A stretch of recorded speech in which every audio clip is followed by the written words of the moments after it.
दोस्तों, पुतिन के एक बयान ने क्यों बढ़ा दी टेंशन? अमेरिका का जंग से निकलना नेतन्याहू के लिए क्यों होगा बुरा? जानिए कैसे फंस गया इजराइल और इधर रूस पर ब्रिटेन खफा है तो उधर उत्तर कोरिया ने किया ऐसा प्लान कि दुनिया में मच गया हड़कंप। रूसी राष्ट्रपति व्लादिमीर पुतिन मास्को में आयोजित एक बिजनेस समिट में जो बात कहते हैं वो पूरी दुनिया को हैरान कर देती है। तो सवाल तो बनता है दोस्तों, क्या दुनिया एक ऐसे मोड़ पर खड़ी है जहां से लौटना अब आसान नहीं होगा? शायद जो जंग लड़ रहे हैं उन्हें भी इसके बुरे असर का अंदाजा नहीं, क्योंकि ये सवाल अब भी बना हुआ है कि क्या जो देश इस जंग को लड़ रहे हैं उन्हें खुद ही नहीं पता कि इसका अंजाम क्या होगा। दोस्तों नमस्कार, मैं हूं राज के वर्मा और आप देखना शुरू कर चुके हैं राष्ट्र टीवी का special segment behind the news. दोस्तों, रूस के राष्ट्रपति पुतिन का एक बयान पूरी दुनिया में नई बहस छेड़ देता है। मॉस्को में आयोजित एक बड़े बिजनेस समिट में पुतिन ने जो कहा वो सिर्फ एक बयान नहीं बल्कि एक गंभीर चेतावनी के तौर पर देखा जा रहा है। पुतिन कहते हैं कि मिडिल ईस्ट में चल रही जंग का असर क्या होगा, इसका अंदाजा उन देशों को भी नहीं है जो इस जंग में सीधे तौर पर शामिल है। अब जरा इस बात को समझिए, जब एक ऐसा देश जो खुद लंबे समय से युद्ध की स्थिति में है वो ये कहे कि हालात उसके भी आंकलन से बाहर जा सकते हैं, तो ये संकेत बहुत गहरे हैं। पुतिन ने विस्तार से बताया कि यह जंग अब सिर्फ हथियारों की लड़ाई नहीं रह गई, बल्कि इसका असर वैश्विक अर्थव्यवस्था की नसों तक पहुंच चुका है। इंटरनेशनल लॉजिस्टिक सिस्टम प्रभावित हो रहा है, समुद्री रास्तों पर खतरा बढ़ रहा है, सप्लाई चेन टूट रही है, उत्पादन घट रहा है, तेल और गैस की कीमतों में अस्थिरता है, धातु बाजार में दबाव है और सबसे चिंताजनक बात कि उर्वरक सेक्टर भी प्रभावित हो रहा है। यानी इसका सीधा असर खेती, खाद्य सुरक्षा और आम आदमी की थाली तक पहुंच सकता है। पुतिन ने यहां तक संकेत दिया है कि हालात धीरे धीरे कोविड-19 पैंडेमिक जैसे संकट की दिशा में बढ़ सकते हैं। यानी एक ऐसा दौर जहां पूरी दुनिया आर्थिक, सामाजिक और सप्लाई संकट से जूझती नजर आए। अब ध्यान दीजिए, यह बयान ऐसे समय में आया जब कुछ ही दिन पहले भारत के प्रधानमंत्री नरेंद्र मोदी ने भी संसद में लगभग इसी तरह की चिंता जताई थी।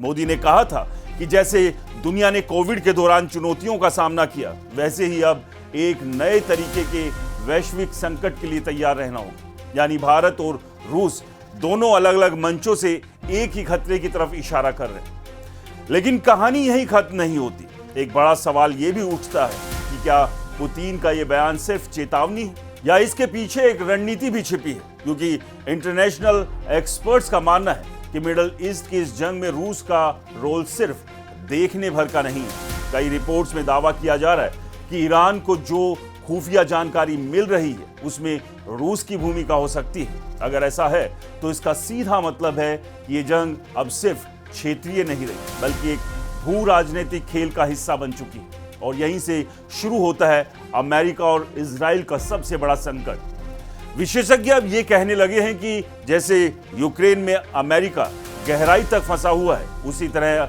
अब इजराइल भी एक लंबे और जटिल संघर्ष में उलझता जा रहा है। इजराइल के प्रधानमंत्री बेंजामिन नेतन्याहू ने जब इस जंग की शुरुआत की थी तब उनका दावा था कि वो अपने दुश्मनों के खतरे को हमेशा के लिए खत्म कर देंगे। लेकिन आज हालात बिल्कुल उलट नजर आ रहे हैं। जंग लंबी खिंच रही है, दबाव बढ़ रहा है और सबसे बड़ी बात ये दोस्तों की अमेरिका खुद इस संघर्ष से धीरे धीरे दूरी बनाने की कोशिश करता दिख रहा है। अब जरा सोचिए, अगर अमेरिका पीछे हटता है तो सबसे ज्यादा नुकसान किसे होगा? जवाब है इजराइल को, क्योंकि इजराइल के सामने सबसे बड़ा खतरा वो है ईरान। अगर ईरान ने परमाणु क्षमता हासिल कर ली या उसकी सैन्य ताकत और बढ़ गई तो इजराइल के लिए खतरा कई गुना बढ़ सकता है। और ये कोई काल्पनिक डर नहीं, ईरान पहले ही सार्वजनिक रूप से कह चुका है कि वो इजराइल को नक्शे से मिटा देना चाहता है। यानी भले ही युद्ध विराम हो जाए लेकिन टकराव खत्म नहीं होगा, तनाव बना रहेगा और खतरा भी। अब बात करते हैं यूरोप की। ब्रिटेन के प्रधानमंत्री कीर स्टारमर ने साफ शब्दों में कहा, रूस को इस जंग का फायदा नहीं उठाने दिया जाए। इस बयान के बाद एक नई आशंका जन्म ले रही है कि क्या ब्रिटेन सीधे इस संघर्ष में उतर सकता है? अगर ऐसा हुआ तो ये जंग और भी बड़े स्तर पर फैल सकती है।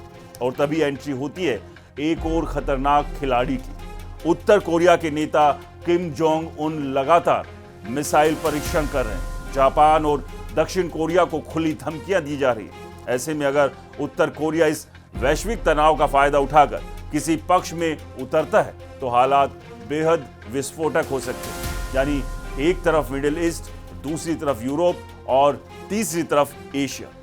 तीनों मोर्चों पर अगर तनाव बढ़ता है तो ये टकराव एक वैश्विक युद्ध का रूप ले सकता है और तब ये लड़ाई सिर्फ सीमाओं की नहीं रहेगी, ये लड़ाई तबाही, आर्थिक पतन और वैश्विक अस्थिरता की कहानी बन जाएगी। कई देश दशकों पीछे चले जाएंगे, ग्लोबल मार्केट ढह सकता है और आम आदमी पर इसका सबसे बड़ा असर पड़ेगा। इसलिए अब सबसे जरूरी है कि बातचीत हो।